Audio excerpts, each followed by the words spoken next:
What's going on, everybody? Welcome. This is the Real Estate Investing Mastery Podcast. We're in for a special treat today. We have a friend named Dani from a company called Simply Do It. He got started doing real estate deals from Israel in the United States. And he came across my radar recently, and I said, hey, I got to get you on the podcast and talk about how to do deals virtually, the automated way. Like anybody that can do deals in the U.S. from Israel is a rock star, in my opinion. I even coached some students one time, Dani, you'd be interested in this, that were doing deals in the U.S. from Beirut, Lebanon. And it was crazy. So we'll talk about all of this stuff here. First, I want to let you all know that this podcast is brought to you by my brand new book. It's called Recession Proof Real Estate Investing. And you can get this nice book here for just $7. You don't have to wait for it to be delivered in the mail. It's a PDF book, but it's more than just a PDF. It comes with a mind map. It comes with videos. It comes with calculators and spreadsheets and my marketing pieces. Here's the thing, guys. You all know this. We're in a recession, right? There's no arguing about that. It doesn't matter if you think we should wear masks or not, if you think COVID is real or not.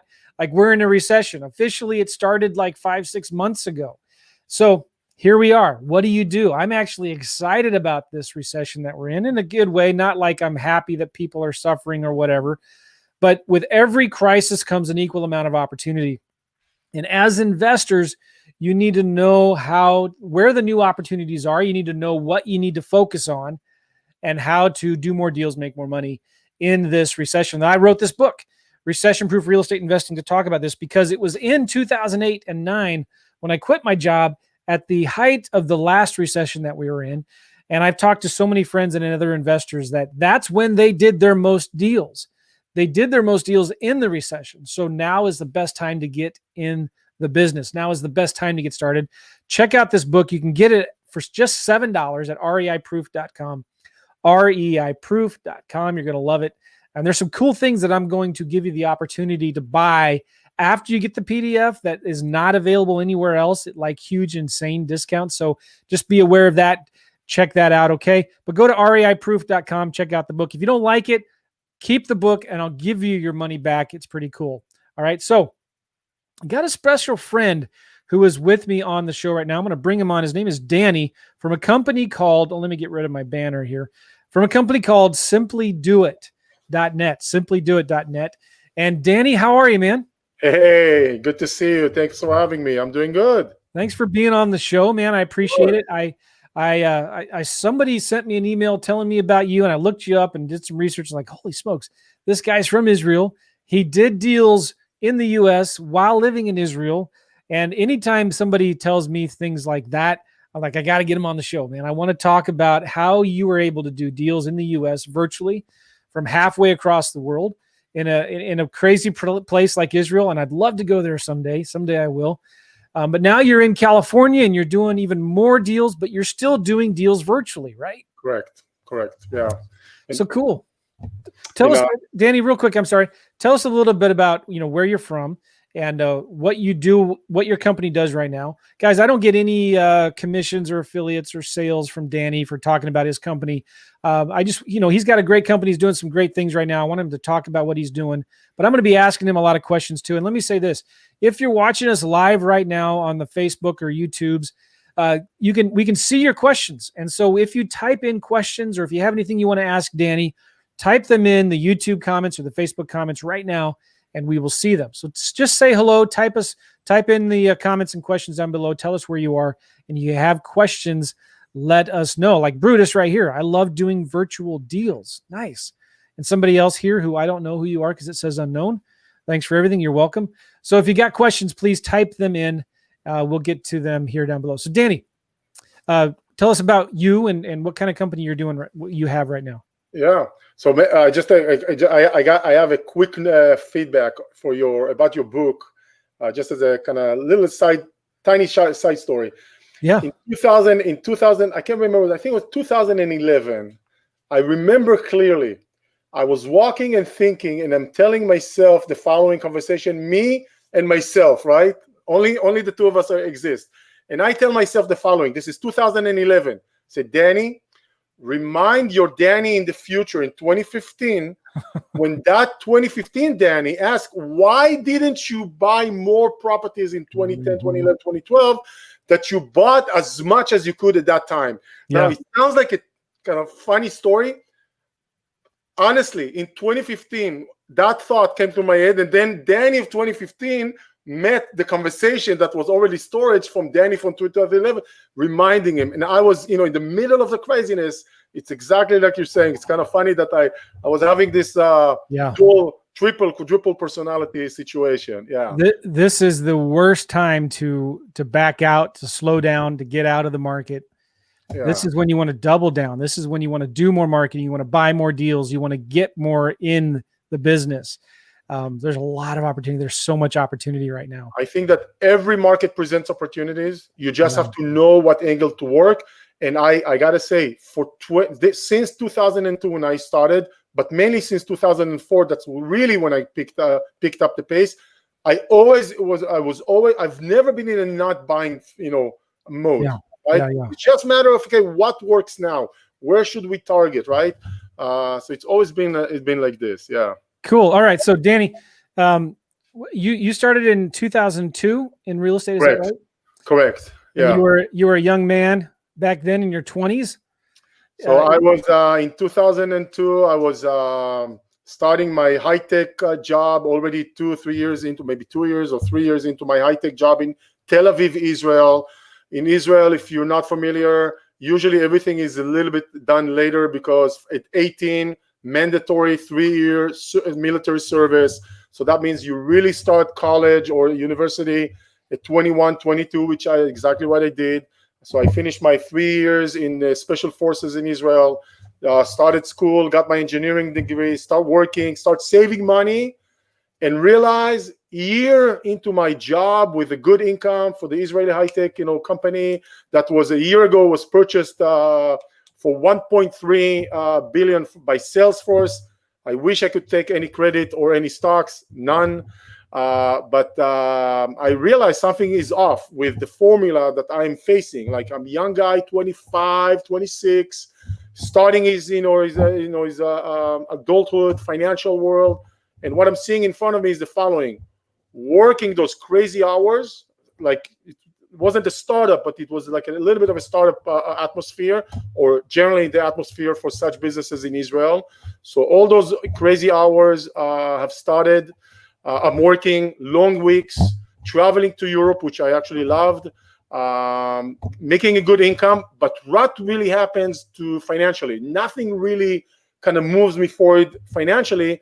And then I have I call it my negative role model in front of me. And negative, not in the sense of negative bad, but ways that I think that people ahead of me, that doesn't make sense to me. My parents, they're not negative role model, but financially, at the age of 50, they had a condo with a mortgage. That's it. Hardworking people. Cousins, older cousins, uncles, friends of my parents, you can see the same pattern. Working long hours. And what do they have to show for all those 10, 15, 20 years of working hard and really, quality people? A house or a condo with a mortgage for the most part. And I told myself, this does not add up. Something is off here. I was not willing to accept that formula, that path, and I just needed to find my own path. And that's kind of what led me eventually to start investing in U.S. real estate. So that was the trigger. Why U.S. real estate? Why not real estate in Israel? Excellent question. I just found out that you can, there are so many good perks for us, for U.S. real estate, that are not being offered by the Israeli or many other countries around the world.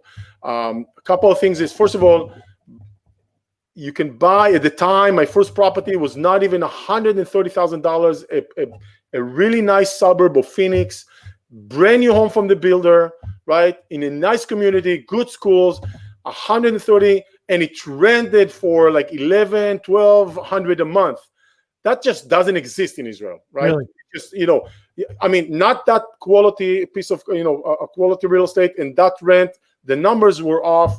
Leverage, I would need at least 30%, down, maybe even 35. At the time, I used 20 or 25%, to buy that. That's was easier to do in Israel, in the US versus Israel. And then when as a foreigners, and this is something a lot of the US based people don't realize, there are so many perks, such as when we get a mortgage here, I call it the mortgage miracle. For me, it's a miracle. The mortgage here is not pegged to the cost of living. Wait, everyone who was born here, oh yeah, of course, that's the way it is. No, it's not the way it is. The way it is usually pegged, right? Cost of inflation, cost of the bank wants to get back what he loans to you, pegged to inflation. Yeah. This is amazing. I think that alone can stop the miracle of mortgage. Yeah, mortgage miracle, I call it. It's amazing. So it's all perspective, isn't it? It's a lot of perspective. There's no doubt. And I've traveled a lot, and I've even done workshops in Spain, in Prague, in the Czech Republic, and you do, and in England, you talk to different people, and it's like, man, we don't realize how good we have it here in the United States. Even with little things like when it comes to access to public records, or even having access to an MLS where you can get almost all of the properties for sale that are for sale on one place, a website. You know what I mean? Yeah. So I fell in love with all those perks of so much, highly regulated, but with this highly regulation industry comes a lot of transparency. So just the environment of conducting business is relatively safe. In Israel, you can wait, maybe now it's better, but anywhere from 2 to 7 years until, at the time, years back, until the property is recorded to your name in the county records. Wow, right? Really? Now, it's not that it's not recorded, but to properly record it, right? Years. Here, I have a client who purchased a house. After a week it was recorded, he found that there was a mistake in the recording, his name or the address. A week, he asked the title to fix it. 2 weeks later, it was corrected. He closed 2 weeks ago. That's unbelievable, right? So that creates a safety net. That's interesting.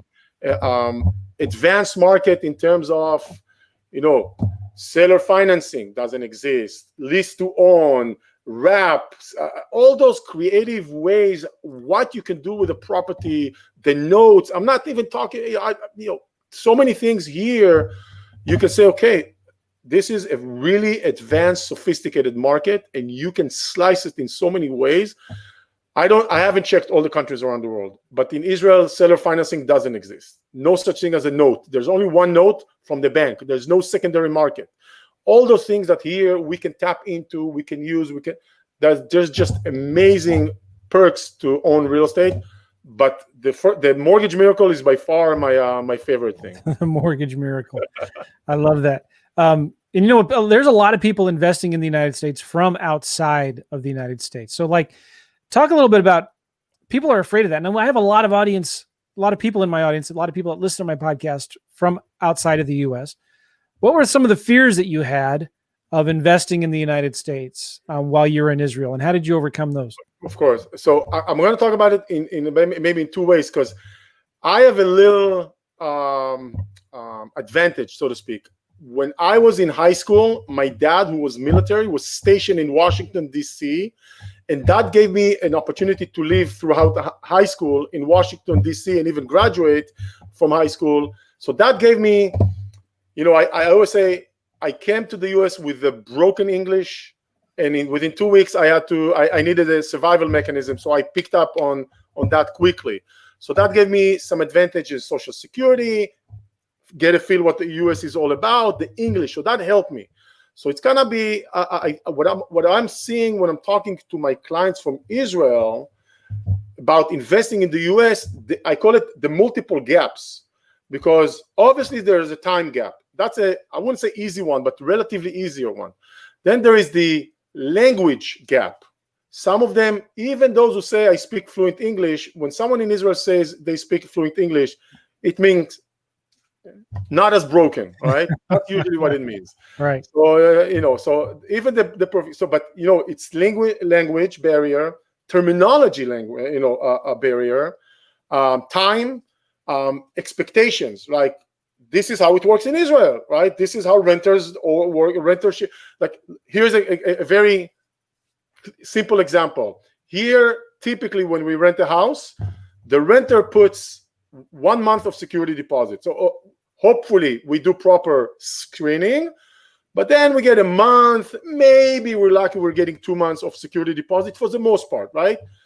In Israel, you get maybe 3 months of security deposit, a bond, and your grandma is signing on the paperwork as well. So the owner of the property says, if you screw me up, I have so many ways how to go after you, right?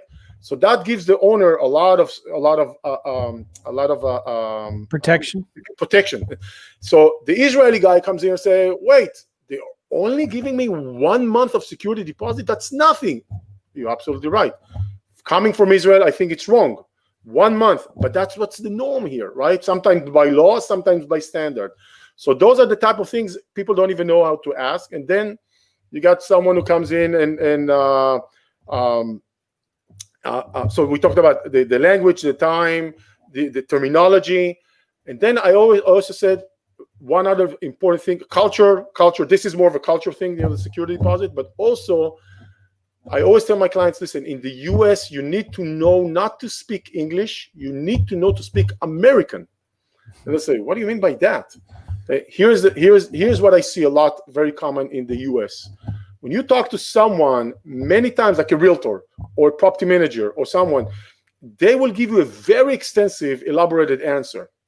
But when you actually slice it and dice it and see what is the answers that I received, when you kind of refine and like you hang up the phone and say, wait, you talked about this and this and this and this, but I only wanted to know if this house is a good house to investing in that area. And I got a lot of, kind of generalities going around the bush, but not really specific. Yeah. And the Israeli buyer, and I'm talking about the Israeli because that's mainly who I work with, they don't understand that at first. It takes them time. So when I work with them, I tell them, listen, it's not English, it's American. It's a little bit different.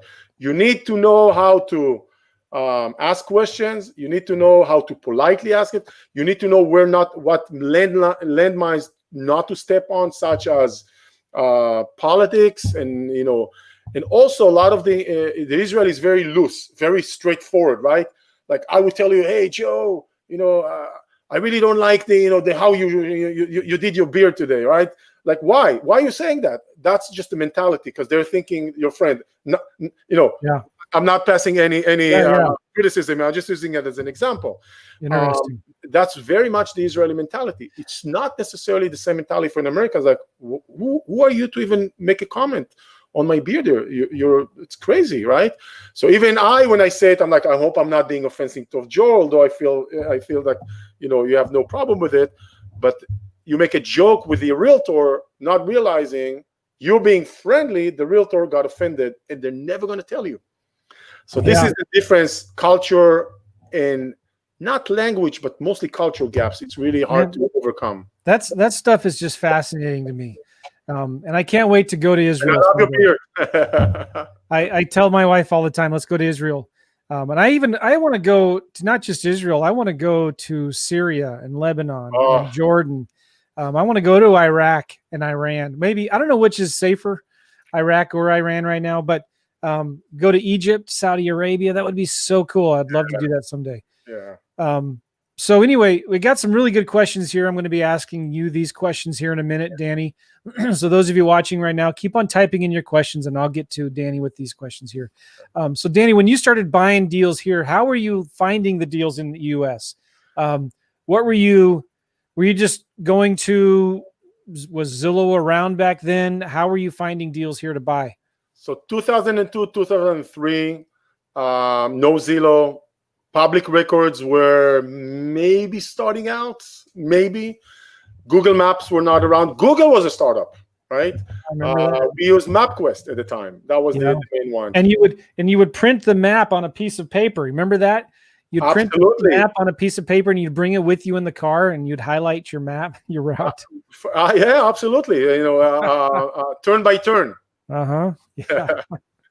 And the MLS prints from the agent were coming through black and white, scan, fax, whatever. Really? I work with someone first who already had the network in the US, and they would source the deal. So I use some like a broker kind of a thing who presented deals. And off the record, the amount of analysis I did on my first deal is a joke. It was a great deal, but the analysis that I conducted was, looks nice, numbers okay, done. I kid you not. Today, I am just shocked of the amount of analysis, not shocked, but we do with every client. Just this week, I had a client who told me, oh, Dani, I look at your Excel now, and the ROI or the cash on cash is only 6.9, and I'm looking for 7 and above. And I'm like, oh my God, are you kidding me? Really? Yeah. But you know what? Sometimes I blame myself to kind of groom them in that direction, because my Excel is very, detailed, and I call it not an analysis Excel, but the business plan for the property, because it analyzes the property over 30 years. Yeah. So you're going to see the performance over 30 years. So it's not like an analysis Excel. It's more like a business plan template. And we've used it it's probably been used more than 50,000 times between me, my investors, my realtor. Wow. Yeah. So it's been really kind of hammered down. So when you got started, though, you were buying properties to hold and you were renting them out? Correct. And about how many properties did you buy while you were living in Israel in the US? So I did one rental. I did two, participated in two syndications, nothing too extensive. In 2004, we decided, my wife and I, we wanted to move. That was always the plan, but we did it in 2004. We moved to the States, and I continued doing real estate and working with others. And I had in 2004 a 5 years goal of owning 5 properties within 5 years. That was my goal at the time. I ended up doing it in 2.5 years. Part of it was the house in Phoenix, which was purchased in 2002, more than doubled. And that bought me a few more properties when I pulled money out. So that's kind of how I was able to do it quicker. And then 2007-8 came, of course. Yes. What happened to you when the market crashed? So I was highly leveraged, multiple properties, 5% down, 10% down, negative cash flow by design. All my income is real estate, kind of real estate dependent, and my income dropped. So I had to fight over to see which one I'm letting go and which one I'm keeping. Wasn't pleasant. I was about 30 at the time, or was it? Something around, a little bit more than 30 at the time, 33, 34. And I just had to, on a personal level, I had to struggle. And there was always solutions, to choose, to pick from. That's, by the way, one more thing that I've learned during the crash, and I'm kind of expecting it to happen. All of a sudden, loan modifications, came up, and short sale, and what was another thing I can't remember right now? Deed in lieu, those kind of tools or mechanism, which I am expecting to come again right now. We already saw the first one, the forbearance, right? Who knew what forbearance was before March of 2020, right? We all know now, but I'm sure people knew, but it's not something in the forefront of all of us in the industry. All of a sudden, of course, forbearance, right? Yeah. So I'm sure more such, maybe the short sales will come back, or loan modification. But the way I know the US, it will be new terminology. There is even a new terminology to the. Someone told me before this COVID thing. There's a new name to the no docs. The mortgage with that you don't need. Yes. I know what you're talking about. Subprime has a new name. Yes, subprime has a new name, and what's it called again? I can't remember. I wrote it down. Either. I'll pull it up. I wrote it down somewhere. I know where. I have to search for it. If anybody knows and you're watching right now on YouTube or Facebook, just type it in the comments. But subprime loans are now called something else. Correct. It's another politically correct. Exactly. So those things, I'm sure, will happen again. New programs, new mechanisms. I don't know how to call it, like loan modification, or maybe loan modification may be the same way or same name or a different name. So I'm expecting those things, and this is what I think will also help kind of ease up or mitigate what we're going to go through soon. Yeah. Okay. So you moved to the US, you started buying a bunch of properties. And like a lot of us, I did the same thing. Some of them had negative cash flow, was just counting on appreciation. I was over leveraged, had too much debt. And, I thought it was okay. Welcome to my club. Oh, like sometimes, and I know a lot of people that did this too. And I wasn't as bad as some guys I know, but you made your money from the refinances. You'd refinance, pull out your cash, right? And that would pay your bills for a couple months. Correct. Then you do it again, and that's how you got paid. All of a sudden that dried up. It was a disaster, and we deserved it. We really did. Yeah. And so what's forced me since that crash has happened is to focus even more heavily on the fundamentals, which is why your spreadsheet is so important, right? Because you need to know this makes sense, right? These numbers, worst case scenario, we're going to be okay because we have cash flow, right? And you're not counting or basing all of your decisions on future appreciation, right? Exactly. So that's 100. So I feel that on one hand, the crash of 2008 or that period was far from being fun because first of all, I can tell you that I made a promise when this thing started, and I had a lot of clients at the time, and were all of them in similar situation, not all of them. And the first thing I told myself while this was happening, I made a promise, I made a pact with myself. I said, every client that's going to call, I'm going to be there to answer his phone or whatever, right? And I'm not going to shy anyone out. And I know those are not going to be fun conversations, fun for it. And I will do it for a few reasons. First of all, if they need to vent towards me or somewhere, go right ahead. That's one. It's important to let people vent. And by the way, I remember many venting at me, just venting altogether. Second, because I am in the trenches and I'm digging and looking and searching, maybe there's something I can do that I found out that can help them. So maybe I can help them with finding a solution or pointing them in a certain direction to help them. And third, maybe they're doing something that I can benefit. And I remember those calls, I took all of them. I know people that colleagues that were taking that time, putting their head in the sand. They disappeared for months or years and came back when things started to recover. And I just decided that I'm taking it in a little bit different way. Yeah. Okay, good. Yeah. So well, what does your business look like today, Danny? What are you doing these days? So today we do rental properties, remotely. Most of the clients I work with are coming from the West Coast, some of the East Coast. All of them are in the mindset of I'm busy, work, family, dealing with COVID, whatever. I don't have time to find, I live usually in a very expensive real estate market such as Silicon Valley, whatever market it is. Real estate around me is expensive to buy. It's the horrible cash flow wise because the rents are relatively low. I understand, real estate is a good tool, but I can't do it here, or it doesn't make sense. I need to do it out of state. And that's when they realize they have to go out of state. It's where all their questions starting like, where should I go? How can I analyze a deal?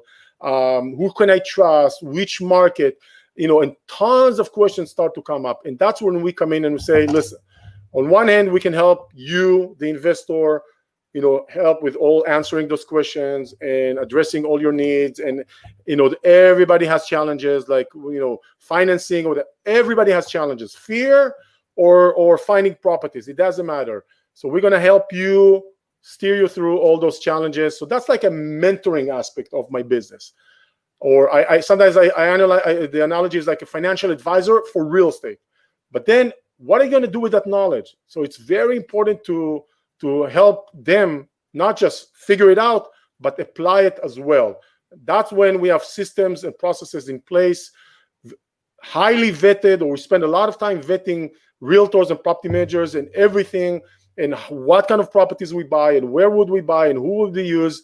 And we create those systems and processes and teams in different parts of the country: Houston, Dallas, Phoenix, Orlando, Tampa, Kansas City, etc. Right? I've been through 45 plus metros around the country, setting up teams, and it kind of changes every once in a while.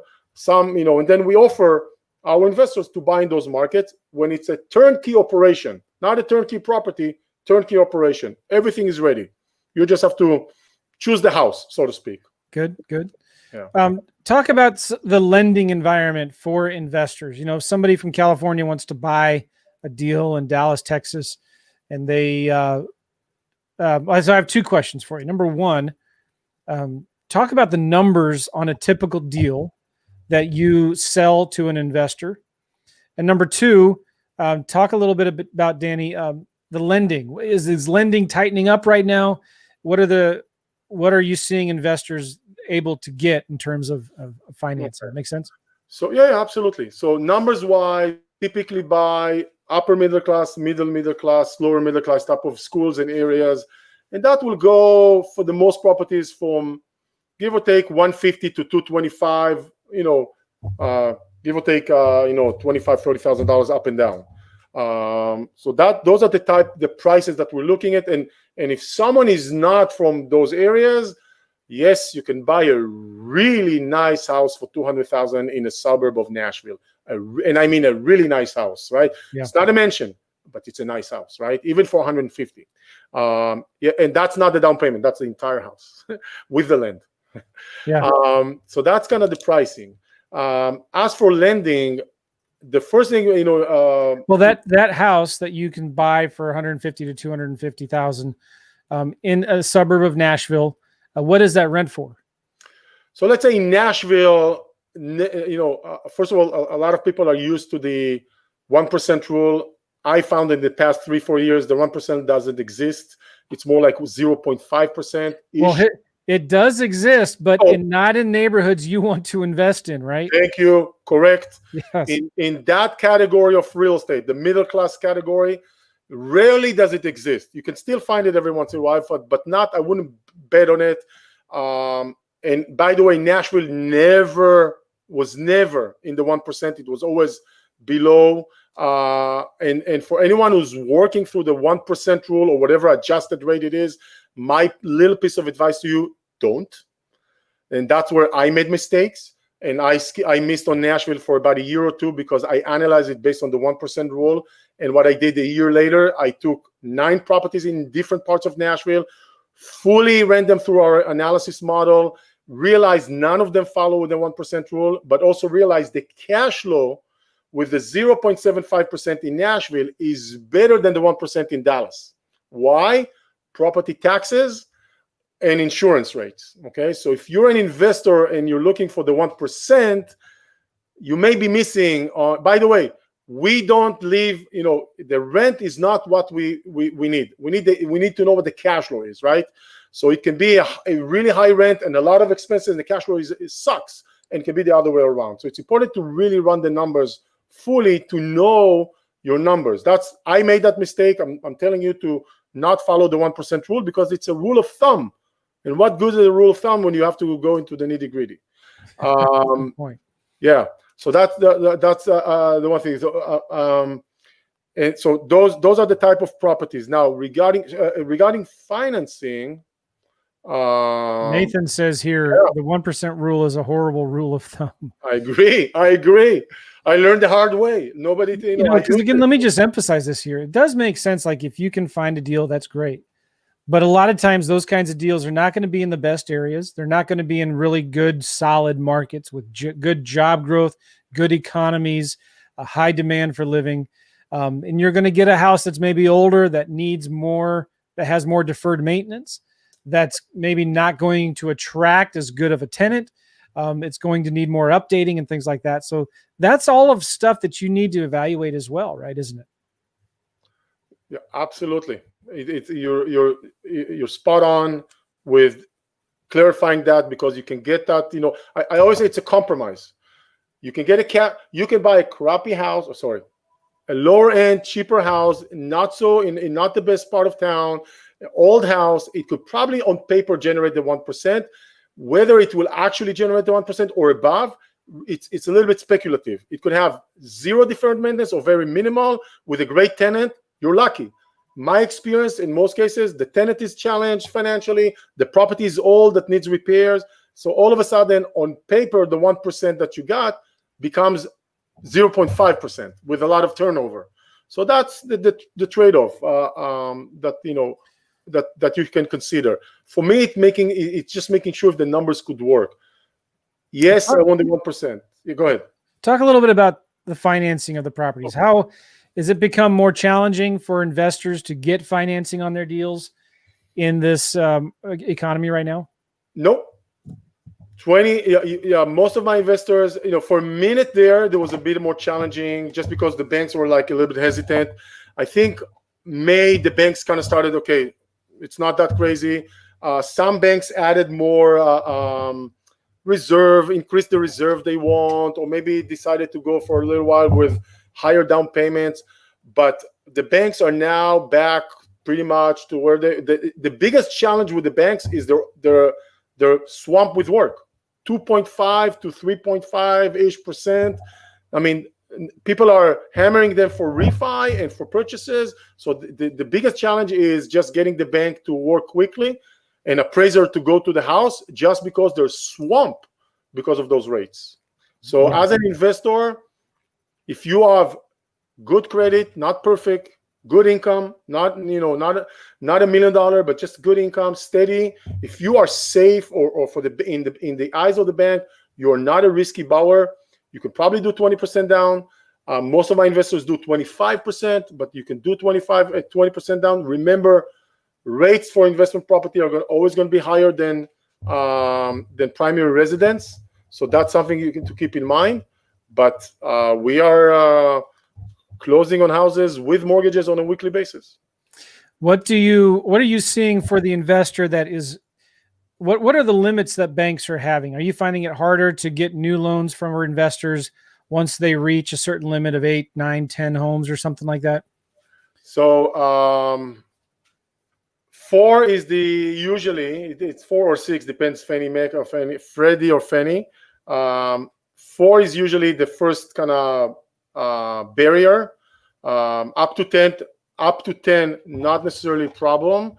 If you have husband and wife both work, each can get their own 10, so you can actually find ways to work around. Above 10, we're going to the creative solutions, and there are solutions there. The way I usually work with my clients who are looking to buy multiple properties, when we get to 6 and 7 mortgages, I start giving them instructions how to improve their credit standing, so they are better prepared for the coming up. And then at around 10, we'll find other creative ways how to consolidate few mortgages, so you have less showing on your credit board. What are the advice that you give to investors? Do you encourage them to pay off their mortgages as quickly as possible, or are you trying to? Where's the balance between trying to pay them off or using more leverage to buy more deals? Okay, so I have my answer is it really depends what the client wants to do. But if you ask me, ideally, if we have those amazing mortgage miracles that I talked about, I would want to have them forever, because in a way, there's a erosion of the principal, because inflation does happen in this country, and the mortgage miracle is actually, there's an erosion of the principal that I owe. So why pay it back? Keep it, 30, 40 years, 50 years, right? In my opinion, that's a much better financial vehicle. But we are not just in the financial vehicle type of tools, and people want to get to a certain point where they are free and clear, or have multiple houses that they have accumulated over the years, paying their livelihood or most of it, so they can either fully retire or semi-retire. So if you are thinking like, I got to get to the point that I'm not feeding those houses with time, they are feeding me. So that's when I tell my investors, although I love those mortgage miracles tools, let's start using some sort of a mortgage acceleration mechanism in order to get you to be done and paid off within 10 years, 15, whatever you want to accomplish. So I'm trying to work the situation to the person and see how the general of holding mortgages coexist with our basic need to get to the point like, okay, done.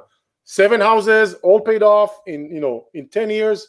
That's it. Now show me how to get there. Okay, let's use a little bit different tactics, because we all want to get to that point eventually at some, when we're maybe 50 or 60 or whatever, or 40, depending how soon we start and when we want to be at that point. Yeah. We talked about the last recession. I didn't meet anybody in that last recession who went into bankruptcy or foreclosure who had free and clear houses. You know what I mean? Like, yeah, every person that I know in that market who got hurt and crushed had a ton of debt. And so there is something to be said with paying off your properties as soon as possible. That's my philosophy on that. I know some people say like refi till you die, and you can't argue against a spreadsheet, right? Because the numbers will always show that you're better off by just continually refinancing it, buying more properties, taking on more properties, more debt, more leverage. I just thought about it not too long ago, that the refi, we never get to the point of like, really. Yeah. And I think all of us do it to get to that point eventually. So I think that it's really something like personal goals. But those who understand and want to get to that point, and many do, I try to show them with few really simple techniques, but just need to understand how to utilize them to get to that point even sooner if they want to. All right, so let's talk real quick about, because we got to wrap this up soon. Dani, talk a little quick. When you're meeting with a new client, what are some of the minimum criteria they need to be looking for in a deal? How do you measure that? Is it cash flow, cap rate, net operating income, cash on cash return? You know what I mean? Oh, thank you for a great question. Here is my way of worrying about it. A lot of investors in the residential world are looking at the cash on cash or cap rate. I don't. I think anybody who does that is only looking at the portion of the picture. I measure a property financial performance. I'm not just making decisions based on financial performance, but the financial performance for me stands on 3 legs: the cash on cash, a little bit of appreciation. Let's call it inflation rate, right? 3% a year. The fact that the market did 8% last year has no meaning for me. This is speculating. Over time, 3% in this country, we can count on. You want to make it 2%? Fine. You want to make it 4%? Fine. I don't care about anything beyond that. If you buy with me and you end up with 8%, woohoo! I'm happy for you. I'm not banking on that. And then the third is the principal reduction. Remember, our cash flow includes mortgage payments, which factors principal reduction. It's not money in the bank. It's in the walls of the house, but it's our money. So those 3 things I measure: the cash on cash, the cash flow, or the cash on cash, the inflation rate appreciation, not more than that, principal reduction, and that tells me the financial story of this property. Of course, if I buy cash, I lose one of them, and that's fine. But that's how I measure those properties. And one thing you said earlier, and I learned after the crash, before I started using the reason I started using this financial Excel model is because I needed a realistic tool. And I needed a tool, I couldn't go with the best case scenario, right? That doesn't work.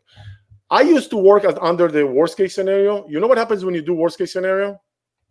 You don't do anything. You get the worst case, right? So I have a cemetery full with great deals that I didn't do, because no property will pass the worst case scenario. It's just not going to happen. Then I decided I need something else, and I decided what I call it realistic case scenario, and I put a little bit conservatism into it. So if I'm not sure about the rent, I will not slice it. I will drop it by 50 or $100. The expenses, I will go up a little bit. I'll go down a little bit. I'm not gonna burden 10%, in this and 10% of that. That's worst case. It's not gonna happen. So I'm trying to be realistic and accurate as possible with the numbers, and always go down a bit to the conservatism. I can tell you this: after close to 5,000 properties, rental properties, Excel that we've used more than 50,000 times, just because not every property we analyze, gets purchased. It works. The model works. The model, not 100%. We've had better. We had worse, right? The rent didn't turn out to be as what we expected. I don't have horror stories like the rent we quoted 1,500 and it ended up being 600. Never happened. It did happen 1,500 to end up being 1,200. No fun, but that's not a common practice. That's rarely happens. So the model works. The model works well. Most times investors are telling me a year, 2 years later, we are doing cash flow better than the Excel. Not great deal better. $100 more, $150 more, which is great. It changes things, quite a bit.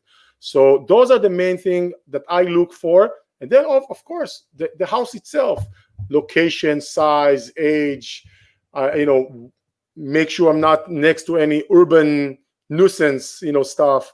I'm really picky about what we buy. I'm really careful about how we analyze it, but it all has to come together, right? It cannot be just the cash flow. It cannot be just the size of the house. It all has to come together. Good.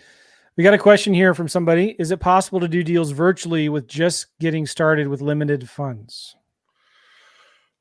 Yes, up until the limited funds. So again, my answer, my world is a world of mortgages. And the world of mortgages require a down payment. When you're saying limited funds, it may be $2,000. I don't know what the number is. It could be for someone who lives, in the Bay Area, or California, he calls it $50,000 because he thinks he needs to do more. I would say if we buy in my world virtually, as you call it, $100,000 home, which is possible, usually be the lowest we would go in order not to compromise too much on the age and locations and school. You need 20% down, that's $20,000, and you need another 10-ish in costs, make ready, etc. So that's about $30,000. Now, if you're saying limited funds and you have 25, yes, you're almost there. If you're saying, no, I have 5,